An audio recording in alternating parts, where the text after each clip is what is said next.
Hey loves, how are you? How are you? So it is time for a hair tutorial. I know y'all been like, she's uploading everything but the hair. I got y'all, I got y'all. So let's get in better view. So this is my client. Today we're just gonna do a nice little sassy sew-in. I've already relaxed the sides and the back, so right now I'm just cutting it down. The top is natural. We just kind of keep it that way because she always stays under weaves. So it's really no need to relax the top part of her hair. And I chose her as a video to upload and show y'all because I get a lot of questions about clients or clients with like receding hairlines, and not receding to the point where it's like bald, but like just the natural hairline has faded back, as you can see here. So right in the temple area where it's thinnest and it has receded, a lot of times clients don't know, or even stylists don't know, how to position the weave so that it comes forward and still has a natural hairline and it doesn't look like it's too far back. So in this video, I'm going to show you a technique that I use, and it's very simple to do. I'm sure you have probably seen it and maybe just haven't paid attention or didn't realize that that's exactly what's going on. But I'm going to go ahead and start off with just one cornrow, and I'm just going to cornrow the whole head on top in a beehive. And yes, this is burgundy hair, braided hair. I think it's like crochet hair. Really does not matter what you're going to use because of course it's not going to show. But this is also a technique that I like to use when my clients have hair. Maybe it's just not full enough for them to wear on their own. Or like if I was to naturally style her hair and relax it, it wouldn't be as full to the top. So this is a good method for that. So it allows her to be 50% her own hair and then 50% the hair weave installed.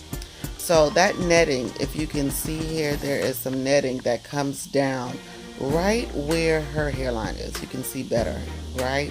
So instead of starting that first stitch on the actual braid, which is a little more further back, I'm going to start it at the net. And you want that net right at that hairline to be taut so that it's not like flapping. And I don't know if you noticed, but it was a little angled, so it was a little bit more shorter on this left side facing you. And that is because that's kind of where we're going to split part it. So because we're not using a closure to give her the illusion of a natural scalp, I like to start my sew-ins like this in the front and right where I want the hair to naturally separate during the styling process. So I'm just going to go around in a circle as usual. Also, to this technique, you have to be a little crafty with, because going in the beehive is going to be contingent upon the shape of the person's head. So, and where the top of their head is. So a lot of times if you don't gauge this correctly, your circle where you close off your sew-in could be too far to the front or too far to the back.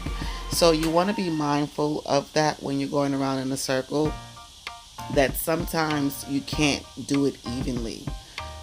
It's kind of hard to explain, but right now I'm just going to go right over that little area where I started her tracks, and I double knotted it. I know it's sped up so you probably didn't see it, but I double knotted it in that area, and then I'm just going to continue to sew. You can also do the flip back method in that area as well. So instead of going all the way around, you could fold your track and go back in the opposite direction. That is another good way to help you be able to create this like part without actually creating a part, I guess. I don't know, I probably just completely confused you. But anyway, yeah, so back to the circle. So depending on the top of the person's head, you may have to put your tracks a little more closer together or further apart, gauging where you want your circle on top to end. Okay, so for her head type, or shape I should say, because it's a little longer on top, what I do is I actually put the tracks in the front here closer, and then in the back I do them a little wider. So what I'm basically trying to do is I want her top to start or stop. I want it to be centered right at the top of her head without it being too far back. Sometimes I notice when people are sewing, they'll have that center a little too far back, and then it throws off like the head shape and it gives a more longer look on the top of the head. I don't know, I can't really explain it. Maybe I'll do a video a little more slowed down where I'm actually explaining that technique a little bit better. But right now I'm just going to go in and razor the hair, and then of course y'all know I'm going to clean it up with my shears. I choose to use the razor at first just to kind of get the bulk of the hair off and go ahead and create the shape of the haircut, and then I use my shears to go in and actually customize it a little bit better. So before I use my shears, I'm going to go ahead and mold her and place her under the dryer. This is going to give me better form when it is time to cut. And you're not overly saturating the hair. You're just wanting to mold it to the head. So don't drench them in water or soak it down. Just a little foam will go a long way. And maybe about 15-20 minutes under the dryer. That'll save you dryer time as well. So as you can see, the hair is not so stiff. It's a little bit more curved to her head. And I'm going to go ahead and notch cut it. Now, notch cutting is when you go in with the tips of your shears and you cut the same as you would, but this prevents it from looking so blunt. If she was to just wear her hair flat and not curl it, it wouldn't be so choppy looking. In fact, the hair would just kind of lay and blend, as you can see here. So I'm going to show you a little bit more the technique I use when notch cutting. So right now, at the upper part of the haircut, I go parallel to her head, but at the lower part, I kind of curve in. So if you can see, my fingers are pointed down, and it's more so cradling her head. So up top, right here, I'm just going to go parallel from her head. But when I get to this lower part here, my fingers are curved down, and they're almost like hugging her head because I want this hair to lay curved to her head. This also helps in the styling process. Every time I do a voiceover, I always get an alert. I want to put my phone in airplane mode, but I'm afraid that I will forget that I did that, and then I will miss every call and notification moving forward. But anyway, here is me doing it again. And you definitely want to cut in sections. And don't put too much hair in your fingers if you can't hold it all or cut it all. I have very large hands. My ring size is a 10. So yeah, my hands are huge. So I am able to hold a little bit more hair. Of course it is. Anyway, I'm just go ahead and let y'all finish watching the video.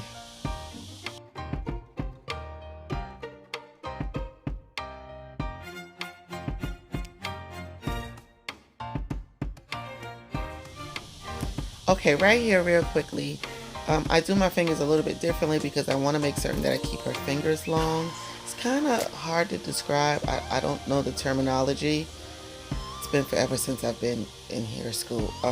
But if y'all actually want me to do a hair cutting tutorial, I can. I get a lot of questions on certain cuts and how to maintain the length throughout a cut.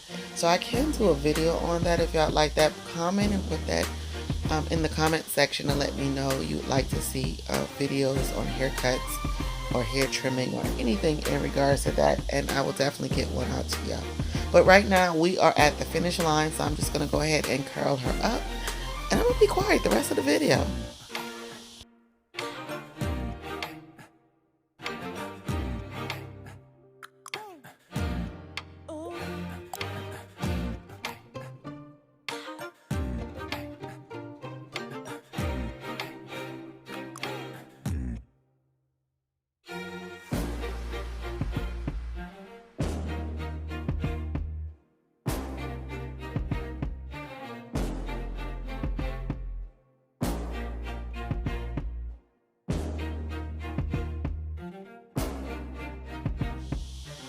Okay, y'all, don't kill me. I combed and combed and combed this bang. I don't know. It was right, but it just wasn't right. It actually was right. I don't know. It just didn't seem right. So I guess I'm a perfectionist. So me and this bang we was just going in, and she was just talking. So it didn't bother her. But yeah, but also too, you can see where I was talking about starting where you start to stitch, how it creates a little bit of that divide right there to kind of help you split the hair if you want to give the illusion of a part. But yeah, I really need to leave this bang alone. But this is the finished look. I hope you guys loved it. I'm not sure what this color was, y'all. I I'm not certain if I bleached this hair myself. I want to think that I did. But this is the before. This is the after. And until next time, don't forget to subscribe. And I'll see you soon. Bye, loves.